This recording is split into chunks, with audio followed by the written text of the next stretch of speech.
Hello, everybody. Welcome to the January webinar. Thanks for joining us today. As you're coming in, we're going to give a few minutes for folks to join today, but feel free to drop your name and where you're calling in from in the chat. We'd love to get to know you all as much as possible and see where our audience is calling in from.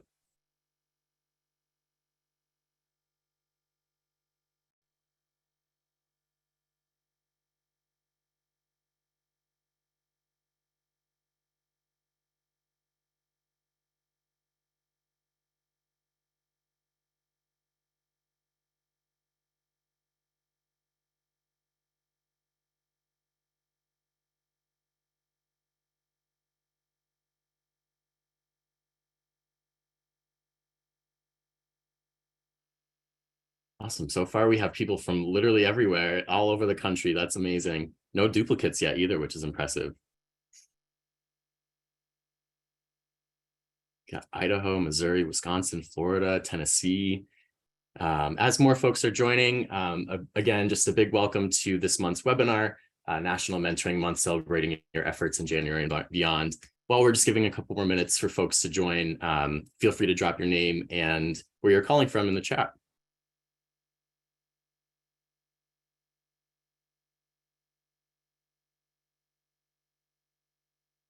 Got Nebraska, Kansas, Tennessee. I'm curious to see if we almost, I don't know about Alaska yet, but we almost probably have most states represented already. Very cool.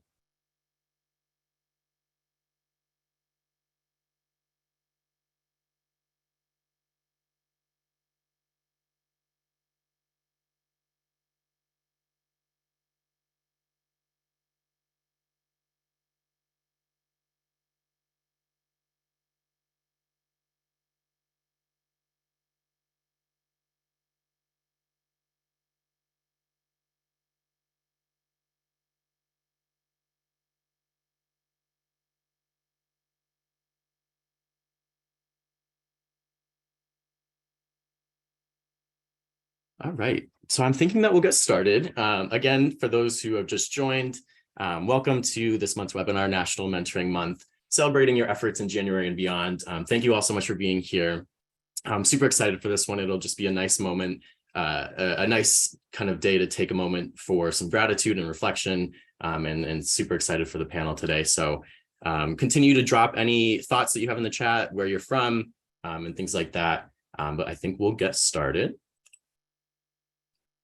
So for some ways to participate in today's webinar, all attendees will be muted for best sound. Later on in the call, there will be opportunities for folks to speak out, and we'll give you some more instructions on how to do that a little bit later.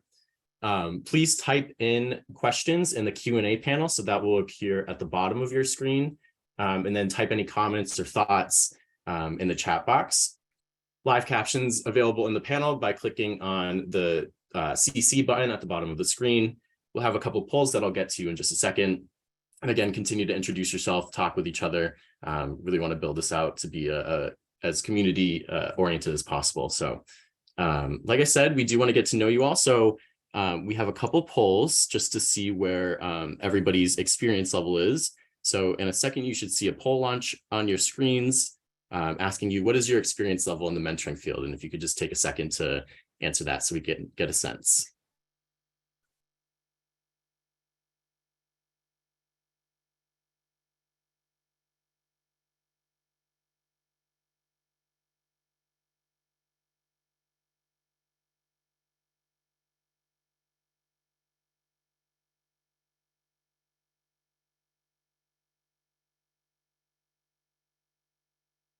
Right, it looks like we have the majority. So it looks like we have a little bit of everything. We have a good amount of beginners, experienced, experts.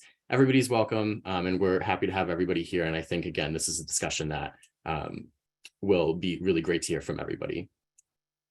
And then our second poll is asking, what is your role in the mentoring field? So that should pop up right now.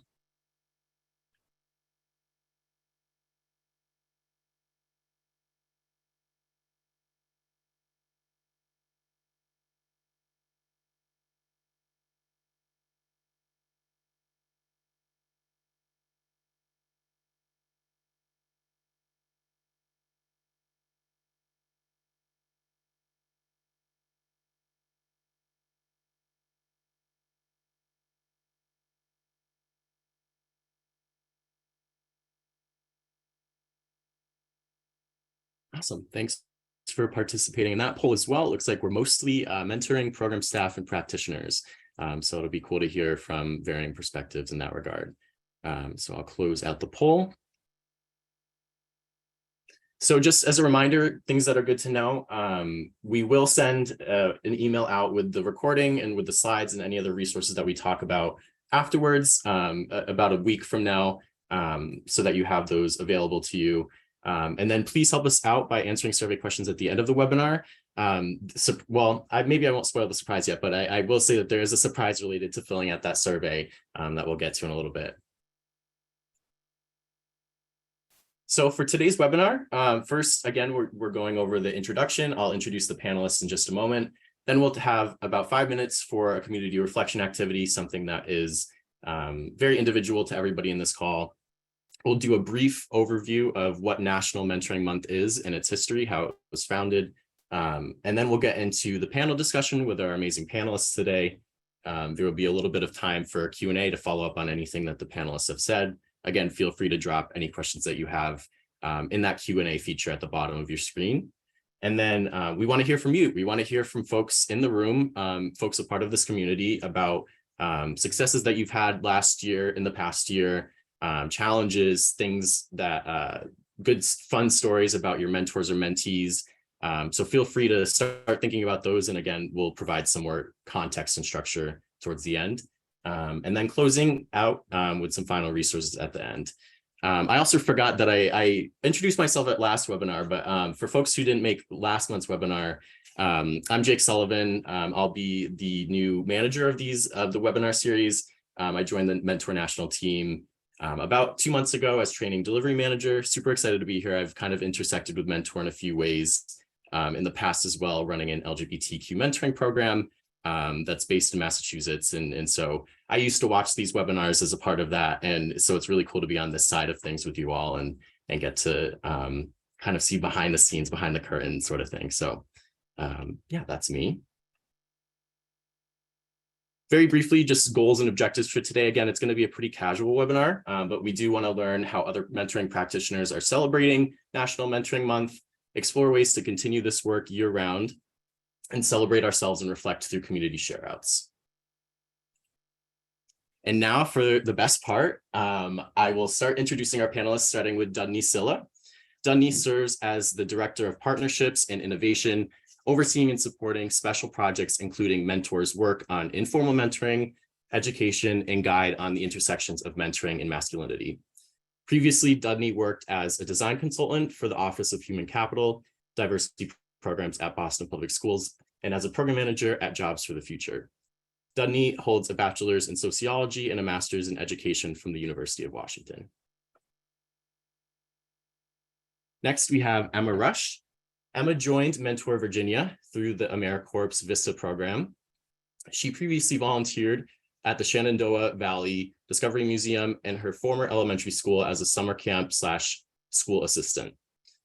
These experiences solidified her passion for youth development through community organizations. Emma recently graduated from the University of Virginia, where she obtained her master's in public health. Prior to her work at Mentor, she worked in the Charlottesville community, collecting and presenting health data to community stakeholders with a focus on community-based intervention for those with or at risk of developing type 2 diabetes. During her studies, she wrote a thesis on cardiovascular disease disparities among women and minorities. Emma held an internship analyzing health policy responses to COVID-19 in Spain, which helped her gain a global perspective on health and crisis government response. Emma hopes to use her position as the marketing and communications coordinator to reach more mentors and mentees to allow the mentoring programs in Virginia to continue to grow and foster development. And then you can see Emma's email there if you want to reach out afterwards. And last but not least, we have Leslie Hale joining us today. So Leslie is the executive director of Mentor Georgia. Leslie is leading a statewide effort to grow capacity, ensure training and support, and promote the work of youth mentoring programs in Georgia. Mentor Georgia is housed at the J.W. Fanning Institute for Leadership Development at the University of Georgia. Leslie joined Fanning in 2021 as a public service faculty member and as the first full-time director of Mentor Georgia, an affiliate of Mentor, the National Mentoring Partnership. The mission and work of Mentor allows Leslie to braid together her passions for education, youth development, public policy, and community service. Previously, Leslie honed her social entrepreneurship chops as the first executive director of Books for Keeps, a research-based literacy nonprofit that gave 750,000 new and like-new books to Georgia students across her 8-year tenure. Leslie's professional interests are informed by a childhood introduction to volunteering with her mother, an early career as a newspaper reporter covering education, as well as state and local government, and a deep appreciation for the role of public education in shaping her own life. Leslie lives in Athens, Georgia, with her husband and 2 children. So those are our 3 panelists that we'll be talking with today. Feel free to show them some love in the chat. I'm super excited for you all to hear their perspectives and what they have to say.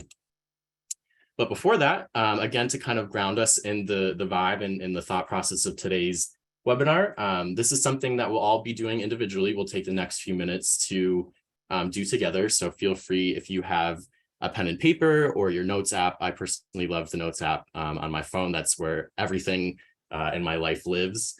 On your computer or even just in your mind. We're going to take some time to think of someone in your life who has made a positive impact in the world of mentoring and write their name down. So again, we really want to expand the idea of what mentoring is. So whether that's informal everyday types of mentoring, if that's in a formalized program, if that's a mentor or mentee of yours, a colleague, a manager, an activist or advocate, author doing this work. We are very curious to hear all those different people and honor them today. So take a few moments. We'll allow for some quiet to write about them. So list their qualities that you admire, the lessons you've learned from them, or questions that you may have for them. And again, we'll give probably about 3 to 5 minutes for that. And of course, feel free to share it in the chat as well, but that's definitely not needed. The ultimate goal is just to take that moment and then maybe later share that appreciation with them this month. So we'll give you all a few minutes starting now.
We'll give it just another minute or so. So feel free to start wrapping up or continuing on after this as well. This is just a beginning of this reflection process, but I'll give it another minute.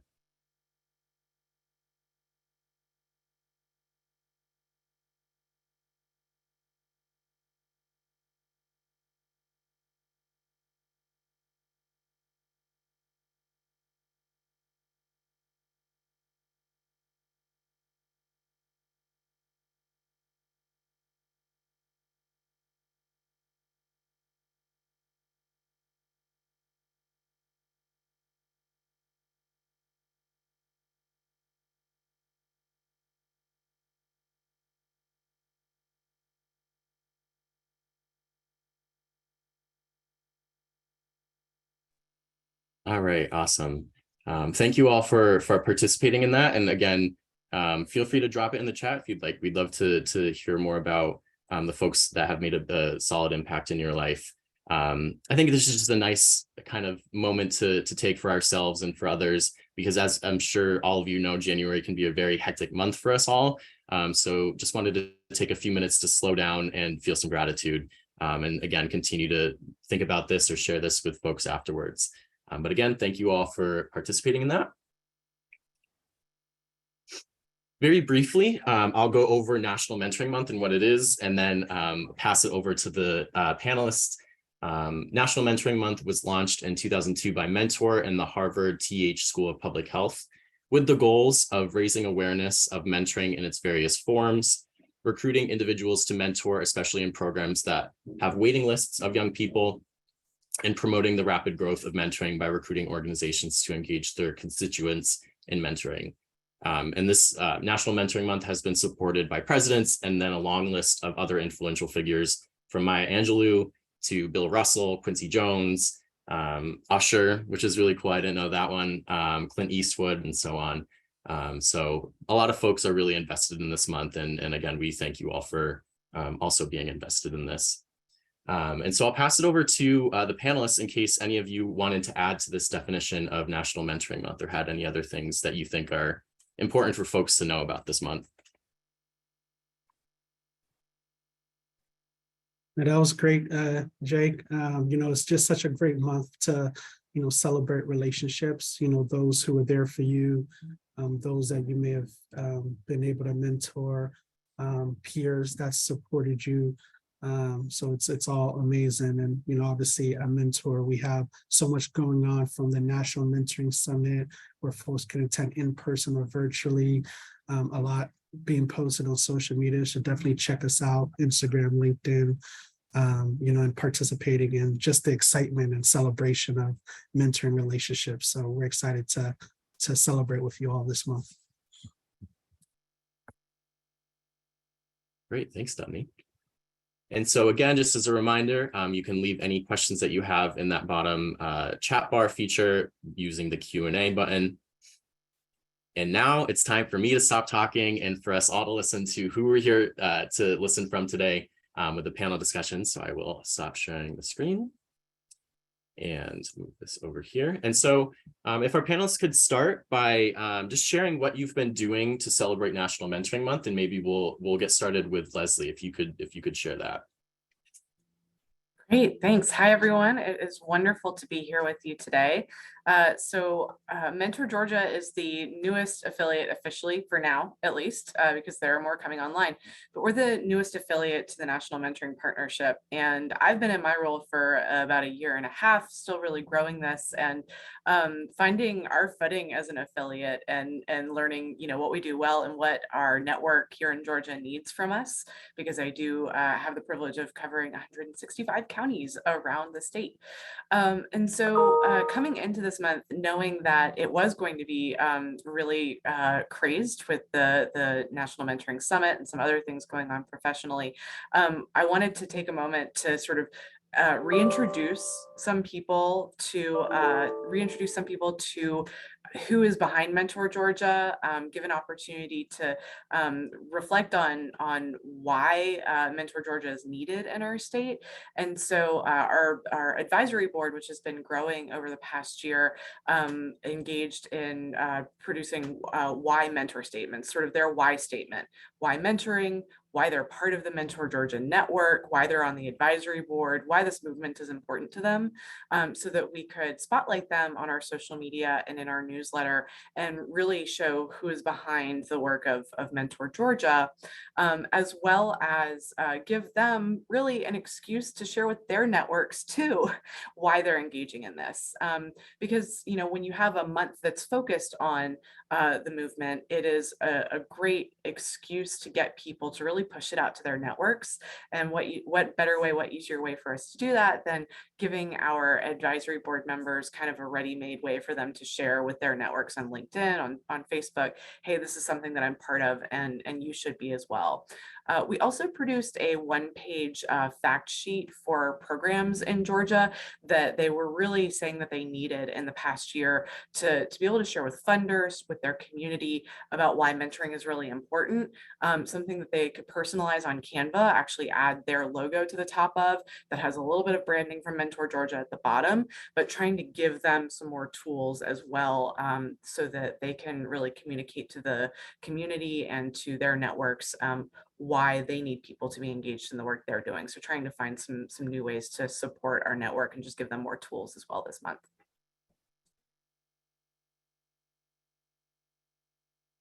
I love that. Love a one pager. I think we'll pass it over to Emma. Yeah, hey guys, I'm excited to be here with you all. I'm with Mentor Virginia, and as Jake mentioned, I'm AmeriCorps Vista, so I've only been here for 6 months, but we took a couple of different approaches to how we were going to attack National Mentoring Month. The first is that we wanted to do kind of a more of a general campaign just around mentoring. So we did this by going onto a radio show to promote mentoring more broadly. We brought in one of our technical assistant consultants who's a little bit more involved directly because we are more of that intermediate piece. We brought in the executive director and the head directors of program, as well as the training manager, to just kind of discuss all the moving pieces that come with being a mentoring program. Then we did a supporters newsletter. So this is an ongoing project we do that is quarterly, but we make sure to get one out every National Mentoring Month. That way we can share how people can actually get involved, either through the AmeriCorps program or just engaging with the resources that Mentor's been putting out. So we highlighted Becoming a Better Mentor, the new critical mentoring supplement, as well as a couple of other features that we've just been doing in Virginia. So we did a survey that I'm going to talk about a little bit more in a second. And next, we targeted a campaign more towards our partners and people who are already in the field. So we did a virtual walkthrough of the critical mentoring supplement. And Tamis, our training manager, did a really great job just bringing some context to the supplement that might be lost if you haven't been able to read the book yet. We've definitely been hearing from our partners that capacity sometimes is limited and time is really valuable. So just being able to get a short 30 minutes, like if you don't have the time to read a full book, here is what you can still do with this supplement. And we initiated a state of mentoring survey back in November, where we collected some data from the partners that we currently know about in Virginia who are working in the mentoring field. So this January, we were able to release that data to the public, as well as create kind of a living, breathing map that we can add to, so we can see what zip codes are being serviced. We can see where the headquarters are located and who those programs are targeted towards, so that moving forward, we can maybe find those gaps and find who would be interested in filling them. And then finally, we did a little bit of some internal activities within the staff. So MLK Day just came up. So we all went to a community talk on hope for our young people in school. If you guys are interested, it really focused it on the science of hope. And I know Mentor Washington does have quite cohort learning pods about this. I've been to one before and it's really interesting. I'm not sure if they still do it, but I would recommend reaching out. And the majority of us will also be attending the summit in DC next week to hopefully just meet some more of you all face to face and get to hear from others in the field.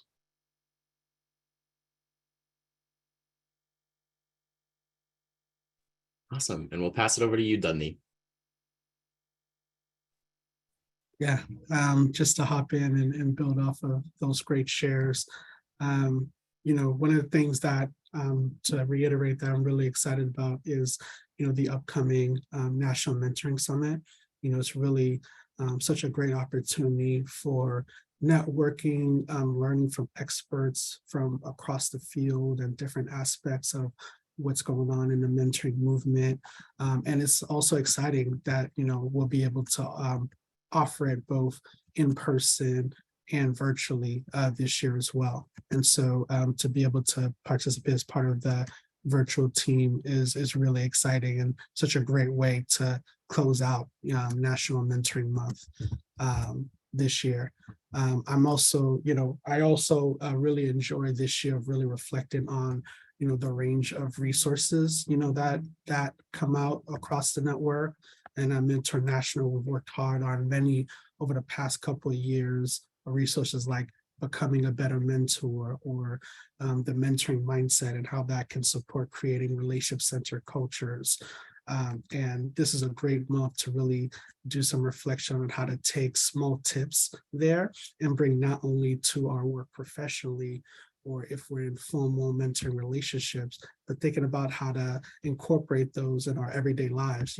As a new uncle, my nephews are over 2 years old now, and I can see how some of the things that we do in the field have even benefited me as an uncle with them being 2.5 years old.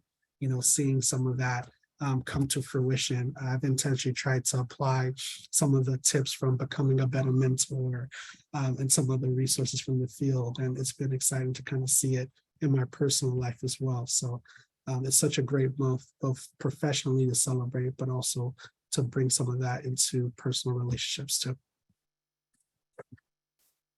That's amazing. And congrats on becoming an uncle. Yeah.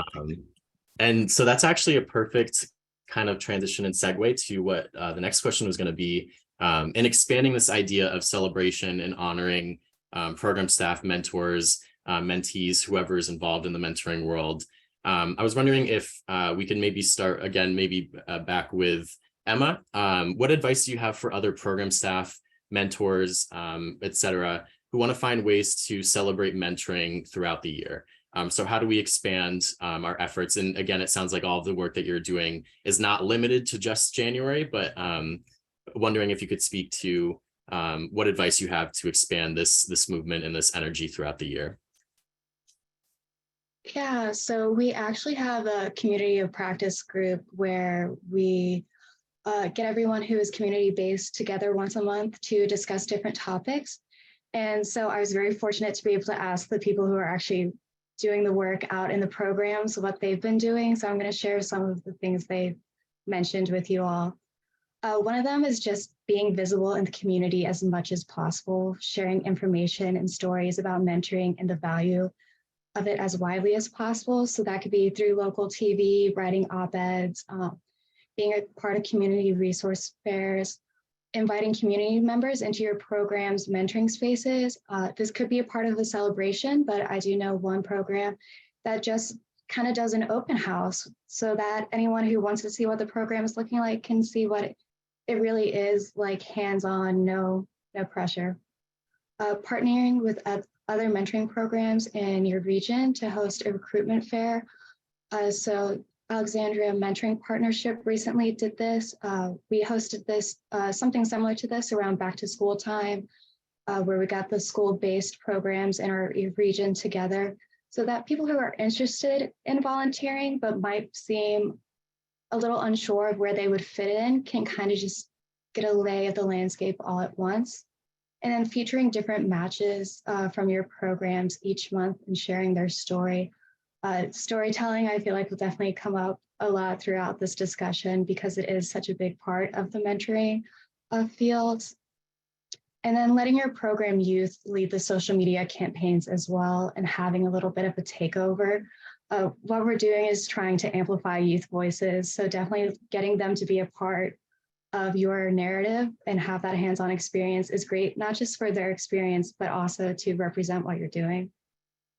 And then leveraging TikTok, which is something I'll admit I haven't done, but it's definitely a useful tool. People are excited around it right now. And if you can figure it out, more power to you.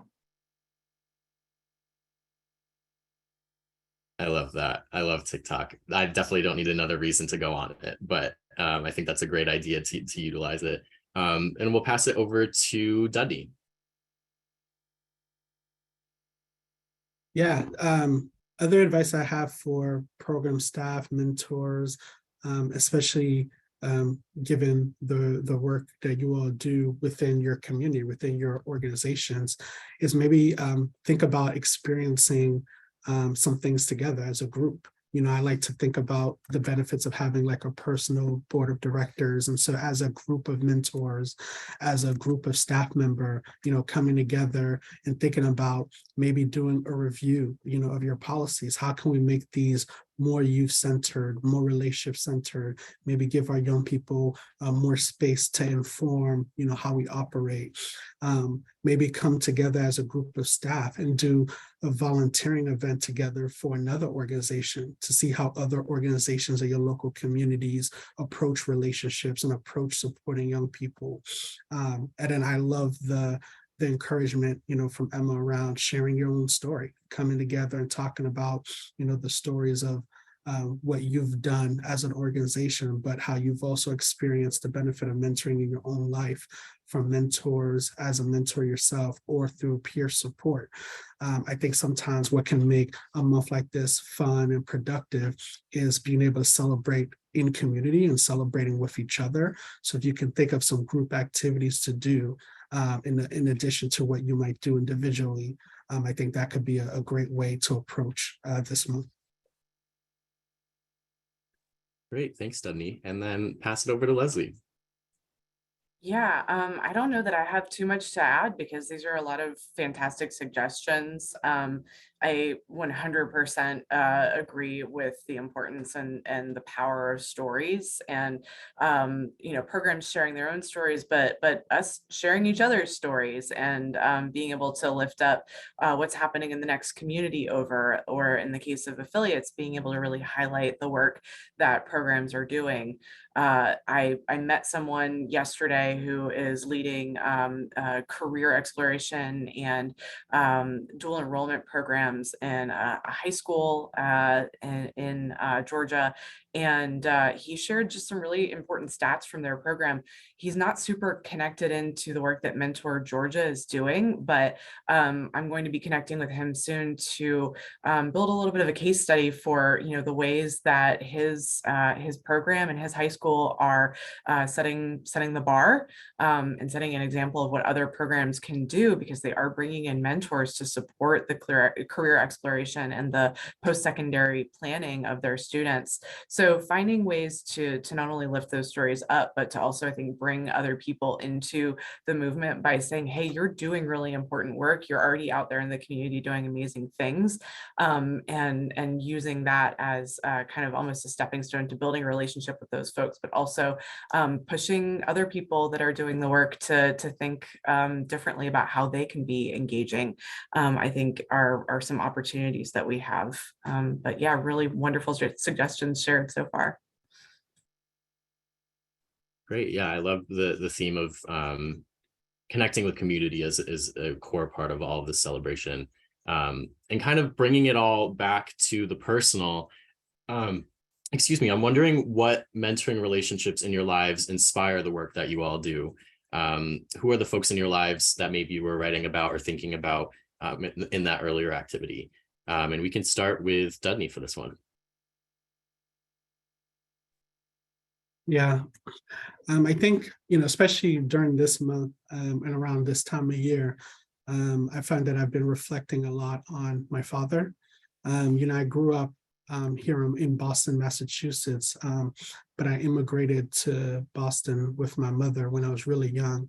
And so I grew up in a really dynamic sort of Haitian immigrant, Haitian American enclave, and the way that that community sort of surrounded young people and encouraged young people was pretty amazing. I mean, you couldn't go anywhere as a kid without someone asking you how you're doing on your homework or what you need. You know, the barber would ask you, the bus driver would ask you, everybody was your parent. You know, you couldn't go anywhere. Anything you did, your parents would find out.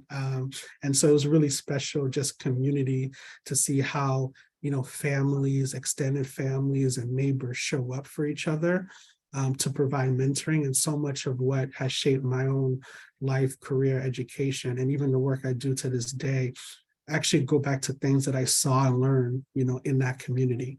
You know, and my father really stood out in the sense that in retrospect, when I really think about how he showed up in my life, he really did serve many roles. He was a tutor, a relationship coach, along with being a dad, disciplinarian, you know, all those things. And one of the things that I realized that he did was, you know, being a mentor. You know, when I think about, you know, the principles we talk about here at Mentor and across our network around having a mentoring mindset, right? Being intentional, being supportive, developmental, being communal. You know, my father did each of those things. You know, he saw me, he had my back, he was there to help when needed, give me space to make my own decisions, but also connected me to others in the community, along with my mother as well, who did the same. And I really benefited so much from their foundation. And the more and more I do this work that I do at Mentor National, the more I see echoes of the things that communities and small organizations and small businesses are doing every day, you know, throughout our country and the world as well. So remembering that in addition to the amazing research that's being done and the evidence base that's being done, seeing what communities are doing that shape that work and shape that evidence is really powerful. And this month is a great time to remember that. And my dad and my mom were examples of that, in addition to the great mentors and supervisors that I had since then. Amazing. Thank you so much for sharing that and letting us into a little bit of the background of Dunny. That's really cool to hear. I love that. Leslie, I'd love for you to share next. Yeah, I think like a lot of other people on the panel today, you know, we have the opportunity in a lot of spaces where we're leading conversations to reflect on our mentors. And what's really interesting to me is each time I do an activity like that, or I have an opportunity like this morning, this afternoon, to reflect on a mentor, I think of a different person each time. And I think that that speaks to the incredible wealth and privilege that I've had of relationships in my life that, depending on what sort of day I'm having, depending on what the professional challenges or personal challenges that I'm experiencing on a given day, a given week, different people really come to mind for me and help sort of make up that internal voice that I think we all need, of building me up, of encouraging me, of telling me, okay, what I need to do next. And so I feel just outrageously fortunate that I've had people from, you know, my first cross-country coach and track coach in middle school, to my high school newspaper advisor, to people who I got to work with when I was volunteering as a teenager, to people in my very, very, very recent history professionally who have formed that web of support that we all know is needed for young people, and I believe throughout our lives, and that I can point to and in some cases call on those people still, depending on the moment that I'm in.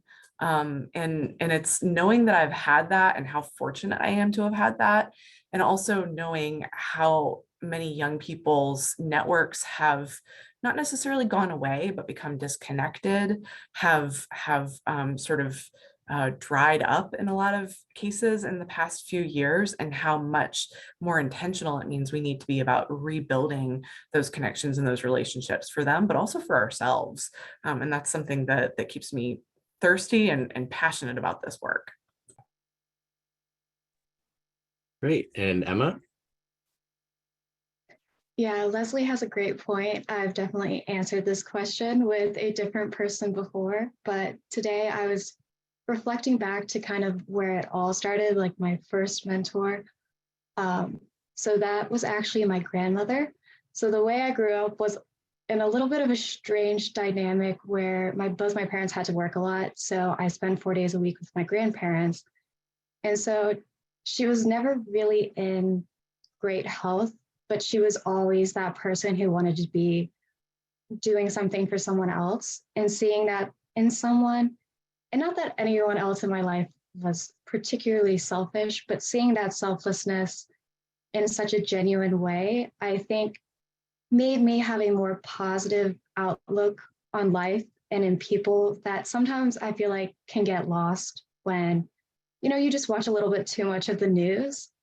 And it's a positive outlook that I feel like a lot of people need if they're in the nonprofit workspace. And that's kind of led me to where I am now. And yeah, that's all I have. No, I think that's great. I think you highlighted a really amazing point that this work is lasting, whether it is from family members, if it is from a mentor at school or a manager or whatever. This work sticks with you, and these things really stick with you and shape a lot of parts of our lives. So thank you all for sharing that. Leading into the next question, I wonder if either these folks or other people in your life, managers, mentors that you've had, colleagues, what have those people done, like specifically to make you feel seen or appreciated as a program staff member, or as their mentee, or as their mentor? What are the things that folks in the audience maybe can take away from today and try out with the people in their lives? And maybe we'll get started with Leslie. Yeah, so this does bring to mind a specific person for me, and it was a board member of the organization that I led previously, who was an executive director herself of another organization. She definitely brought a really steady perspective to my board of directors, and she was an ally as well, which we all need that. We all need cheerleaders. We all need people who really get what it's like being in our roles and our positions. And in this case, I think she could tell, during the first few years of my tenure as an executive director, as someone newly leading an organization, that just the strain and the really unique difficulties of growing an organization, because I was the sole employee at the time, that I needed some backup, and not just from a board member, from somebody that I could talk to one-on-one. And so she actually approached me after a meeting had wrapped up and said, I would be more than happy to get coffee with you on a monthly basis if you would like, just to sit down and talk about what's going on, confidentially, not as a board member, but as someone else who's in the work.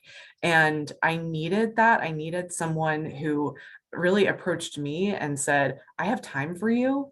I see you. I see the work that you're doing, and I want to invest in you. And I don't know that I would have approached her and asked for that without it. And I think about that a lot, especially because I'm going to be leading a webinar this afternoon for young people on how to build their mentoring bench, how to ask for people to play that role for them. And so it's one of the things that sort of inspires me around encouraging people to take that step, to ask someone out for that cup of coffee, to say, hey, could I reach out to you sometime to talk about XYZ, and to be to put themselves out there and ask for the help and the support that they need, because I'm really fortunate that I had someone who said, hey, I would be willing to do this thing for you, but to also remember that people want to help, and sometimes it just takes somebody making that first step and reaching out that first hand to make those connections. I think that's a great point, and I think it's so important as well, because so many people don't know that that having that coffee is an option, or is something that's even possible. So taking that step is amazing. I'll pass it on over to Emma. Yeah, the person that stuck out to me was my executive director, Virginia Patterson. She was actually on the call earlier as the second Emma Rush, so you might have seen her. But Her approach to leading has been so helpful in transitioning from being a student to being a person in the workforce. She takes a lot of time to create space for the staff to learn about themselves and also to share out to each other. So every month we have a meeting, we're reading a book together called The Four Pivots. And I'm actually pretty shy and I'm in a field where that's not really beneficial to you. So taking the time to reflect on, well, why am I uncomfortable sharing this out? And having a space where my coworkers can understand my specific actions and kind of what my internal dialogue is when I'm working has just been so helpful in making everything run so much smoother. And I really respect her for creating that space and also for being able to handle it, because it can be difficult to manage so many personalities and like get them to understand and connect to each other. Awesome, thanks. And shout out to the double Emma rushes on the call. I love it. And finally, Dudney.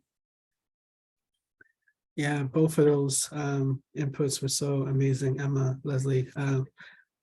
You know, I don't know if I have too much more to add other than to say that, you know, when I think about some of the challenging moments in my work, they often come at times where I'm trying to figure out the balance between being productive and adding value and doing my part because I care so much about, you know, this work, you know, like everyone here.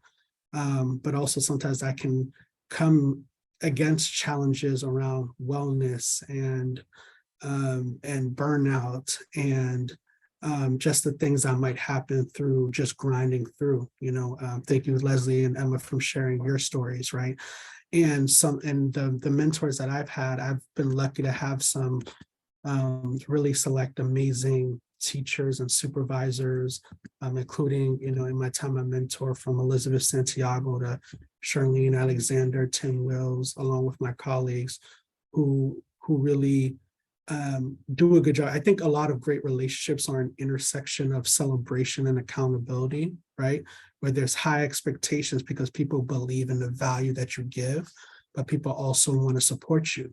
And you know, I've been lucky enough during those challenging moments to have, you know, supervisors who do pull me aside, who invest in me, who see me, who hold me accountable to, you know, what I'm supposed to produce, while also care about me as a person and care about my health and care about me living my values.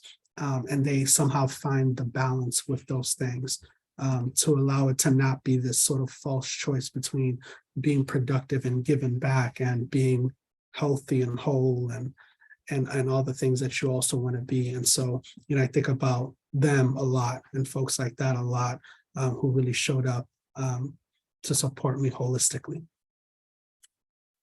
Amazing. I think you just had the quote of the webinar at the intersection of celebration and accountability. I really resonate with that. I loved that. And so I do want to get to the audience share out so that folks in our audience can also share some of their successes or ways that they celebrate their mentors and mentees.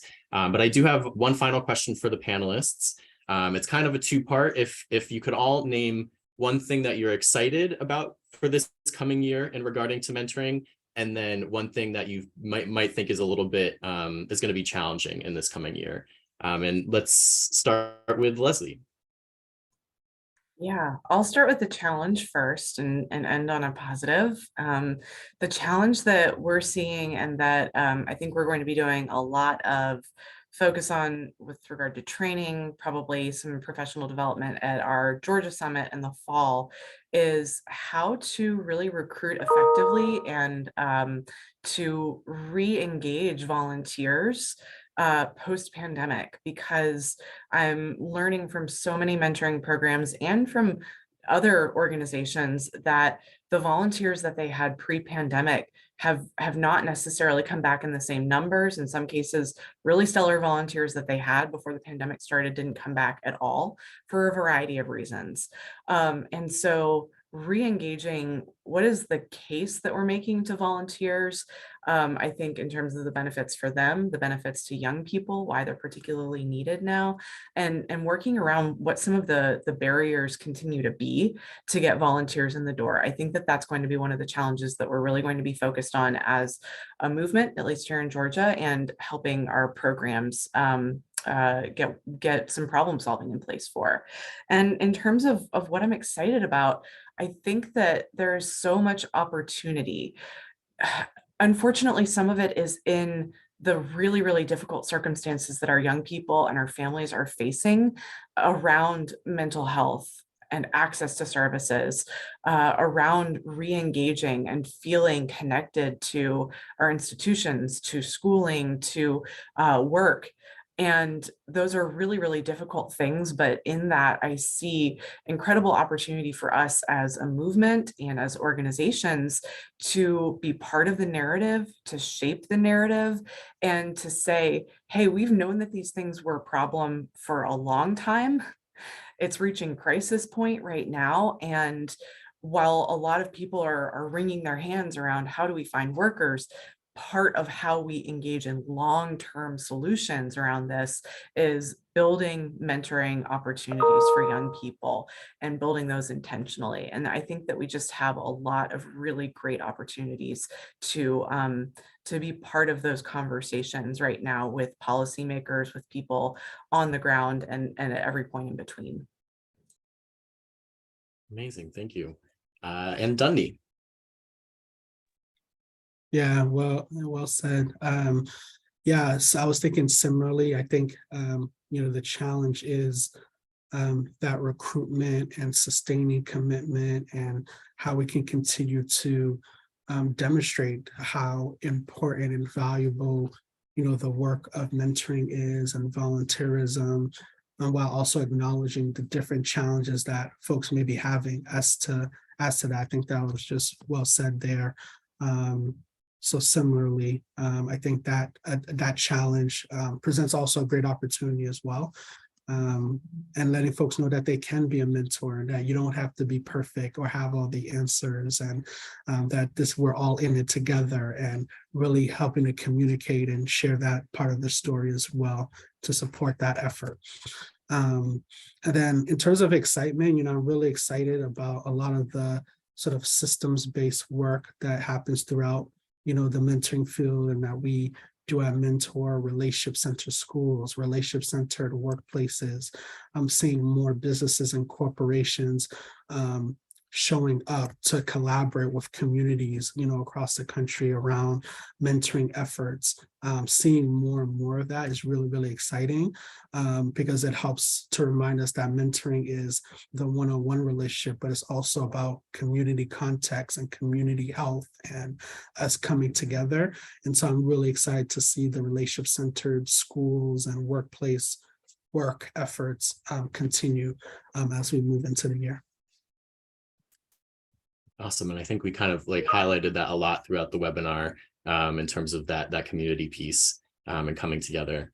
And finally, Emma. Yeah, Leslie and Dudney knocked the challenges out of the park. We definitely are going to focus on trying to get people engaged again. I do feel like after the pandemic, there was just kind of this shift in how much people wanted to do with their spare time, it fills up so fast, and it's hard to find time to mentor. And so just making an emphasis on the value that comes with it. And then I'm excited for the critical mentoring and putting a lot of energy towards that. We're really excited to be centering youth voices. So we had the Youth Advisory Council, and in 2023, it's our goal to really be making them the center of a lot of our decisions, get them involved in the media, as I've mentioned before, but then also within their own schools, giving them more responsibility to promote mentoring how they feel is fit, and just getting them involved. They'll be coming to Capitol Hill Day as well, so that they can do some of that advocating for themselves. And I'm just excited to see the young people getting involved with everything. Amazing. Well, thank you all so much for everything that you've shared, from the personal to the professional. If we have some time, I'm sure we folks will have some more questions and things to ask you all. But again, I would love to hear from the audience now. So let me share my screen very quickly. Now is time for that community share out. And so on the left side of the screen, you'll see some questions you can answer. But again, if you felt inspired by any of the questions we talked about today, feel free to answer those. And then some tips and reminders on the right side. So if you'd like to be unmuted to speak and share your answer, just raise your hand, use the raise hand feature in that same toolbar. Speakers will be chosen first come, first serve. And we just ask that you keep your stories to about a minute so that we can hear from a variety of folks. And again, always feel free to keep using the chat and keep sending in questions in the Q&A. So I'll give folks a minute or so to look over those questions and think about an answer, or again, feel free whenever you're ready to start raising your hands.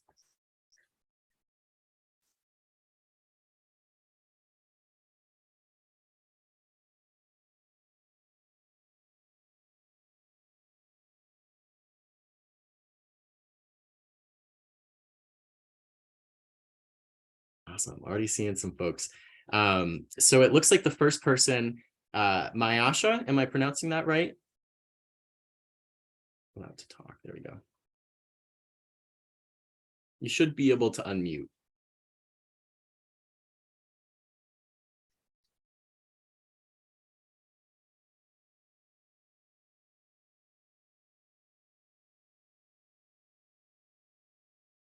Okay, we'll circle back. I have you on deck.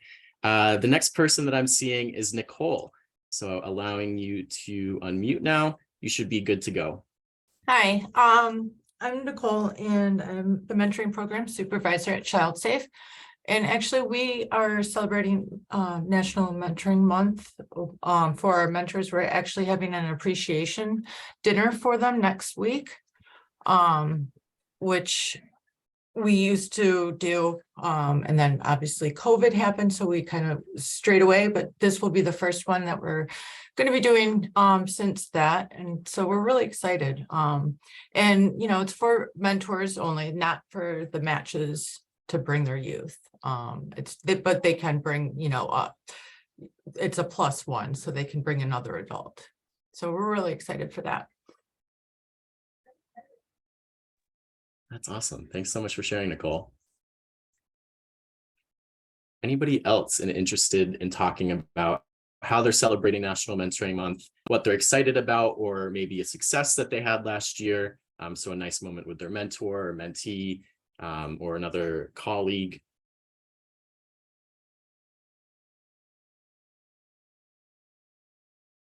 All right, we got Desiree on deck. So let's see. There you go. You should be able to unmute. All right, thank you. Such a great webinar. I do remember having National Mentoring Month for 5 years when I ran a mentoring affiliate in Memphis, but I actually wanted to just share number 4, which is what is an impactful piece of advice I received from a mentor. And it was honestly just to follow my passion.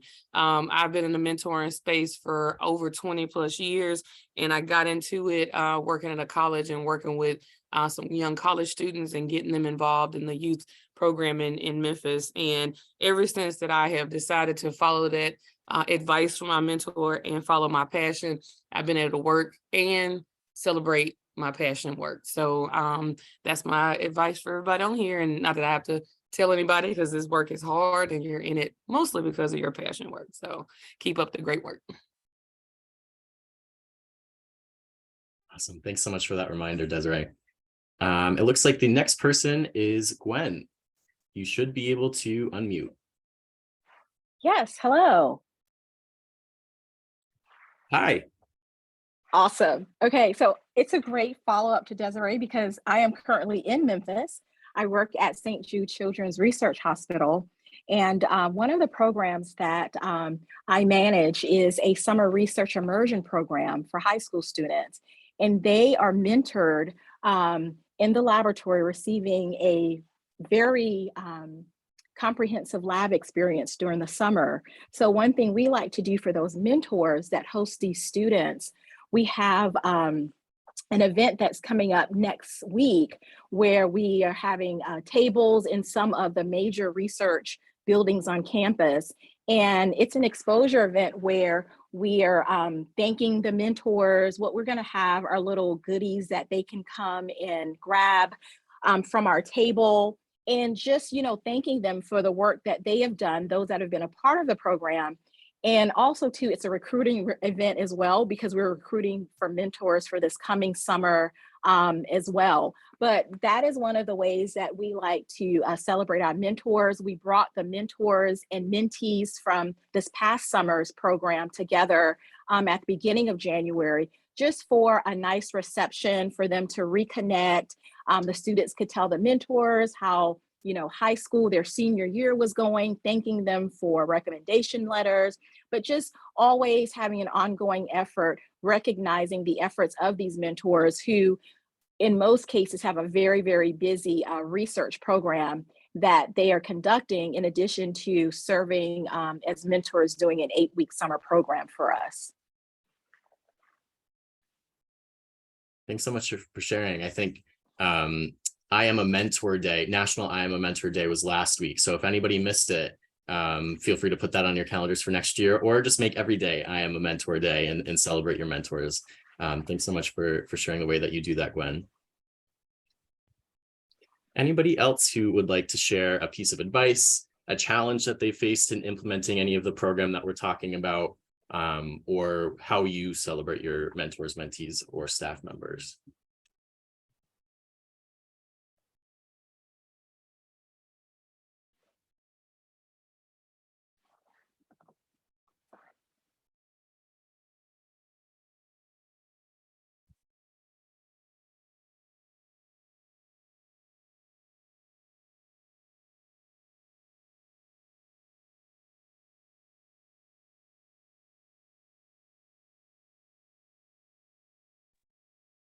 Okay, great. Well, thank you so much for the folks who did share. Again, continue to drop those in the chat, the answers to those. If you do have any other thoughts or questions, and again, feel free to use the Q&A feature. I think I would love to hear if any of the panelists have an answer to, especially that last question. What is an impactful piece of advice you've received from a mentor? And anybody can get started with that if anybody has one off the top of their head.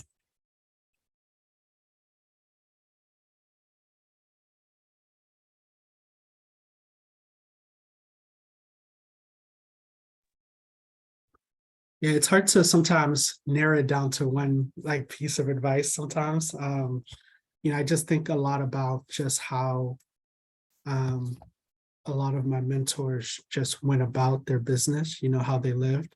I've had some amazing conversations with mentors, supervisors, teachers, and sometimes the most impactful thing was just watching how they went about treating people, went about supporting people, went about dealing with challenges in their own life, and so, around this time is always good to reflect as you enter into a new year. And, I've certainly been really grateful for seeing folks just role model how to deal with difficult situations. And sometimes the best advice is just being close enough with people to see them live their values out, and being able to take some of the best of that as you shape your own life and adjustments. And so I think that part of it is as important, in relationships. We're living life together. And sometimes that is as influential as, a piece of advice.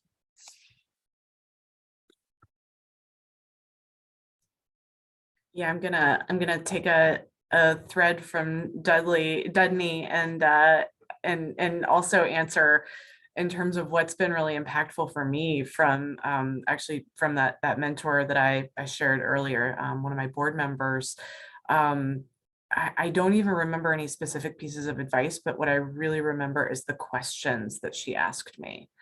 When I would explain a situation, when I would talk about something that was going on, a challenge that I was facing, even though she had been through just about all of it, she always would ask these really thoughtful questions that got me to think about the situation in a different way or start doing the work of problem solving for myself.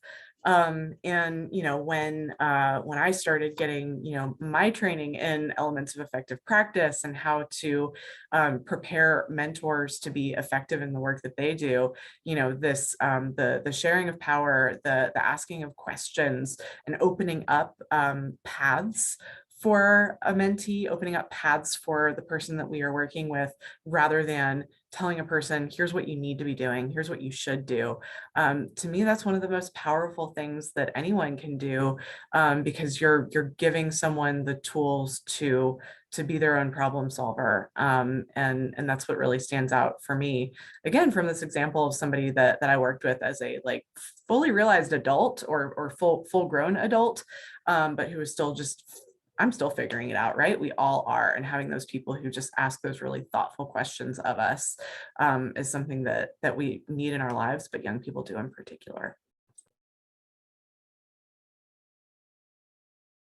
Awesome. Thank you. It looks like we actually have another person in the chat who would like to share.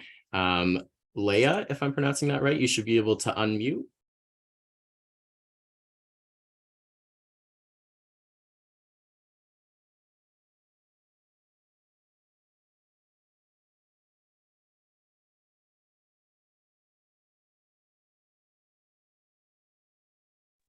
I'm sorry, that was an accidental hand raise. No, that's okay. Well, thanks for joining us. If you do have any questions or thoughts, feel free to put them in the chat. Yes, of course. All right, great. So let's go on to the next slide.